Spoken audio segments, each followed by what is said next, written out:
Déjà lors de la pleine lune écliptique du 7 septembre, un passage puissant s'est ouvert. La lune en Poisson, conjointe au nœud nord, nous appelait à quitter des mécanismes anciens, à nous libérer d'un passé mental et karmique devenu trop étroit. C'était une purge, une mise en lumière de l'ombre, un moment de rupture intérieure. 2 semaines plus tard, la nouvelle lune du 21 septembre se tient à 29 degrés en Vierge. Elle porte encore la mémoire du nœud sud et se confronte à Saturne et Neptune. Mais il ne s'agit pas seulement d'une confrontation, grâce aux autres aspects, une figure dynamique s'active. C'est la figure du cerf-volant. D'un côté, le Soleil et la Lune en Vierge, encore marqués par le nœud sud, le mental, l'analyse, le tri, mais aussi la nécessité de clore un cycle de rationalité et de perfectionnisme. En face, le nœud nord, Saturne et Neptune au seuil Poisson-Bélier, un appel vers une foi incarnée, une vision spirituelle nouvelle, même si elle reste encore voilée. L'opposition agit comme une corde tendue, une tension féconde qui peut devenir un tremplin. Et cette corde est portée par un souffle plus vaste. Uranus en Gémeaux et Pluton en Verseau ouvrent une mutation profonde des idées et des structures collectives. Leur sextile à Saturne-Neptune relie à cette mutation sociale et technologique à une quête spirituelle et intérieure.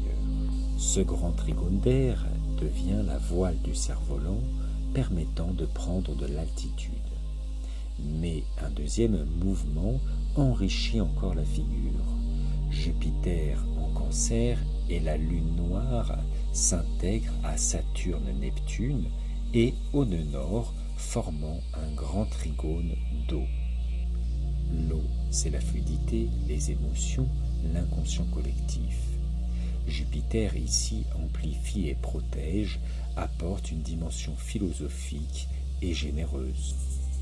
La Lune noire, quant à elle, met en lumière nos parts d'ombre pour qu'elles soient intégrées dans une foi plus vaste. Ce cerf-volant nous enseigne une leçon simple. Élève-toi en utilisant la tension du passé. L'air propulse, l'eau nourrit. Et c'est la Vierge, gardienne du discernement et de la moisson, qui devient tremplin vers une foi incarnée. Nous pouvons avoir l'impression d'être entre deux vies, entre deux types de sociétés. Les possibilités s'ouvrent, multiples et attrayantes, mais aussi déroutantes.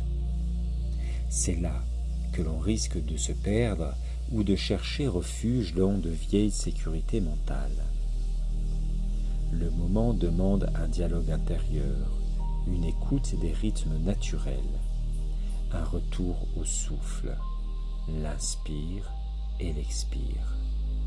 La simplicité d'un cycle saisonnier. Pourquoi ne pas accompagner cette transition par une détox du corps, de l'âme et de l'esprit? Clarifier, simplifier, faire de la place. Alors nos idées peuvent se mettre au service d'un but plus grand, guidé par l'élan Saturne-Neptune. La nouvelle lune à 29 degrés Vierge nous invite à un dernier tri. Pas pour jeter le passé, mais pour reconnaître ce qui doit rester et ce qui doit être déposé. C'est un temps de moisson intérieure où nous pouvons dire « cela je le garde » et « cela je le laisse aller ». Et cette nouvelle lune précède immédiatement l'équinoxe d'automne du 22 septembre. Un moment d'équilibre entre jour et nuit, lumière et obscurité. L'image d'une balance cosmique qui nous rappelle que chaque extrême demande à être réajusté.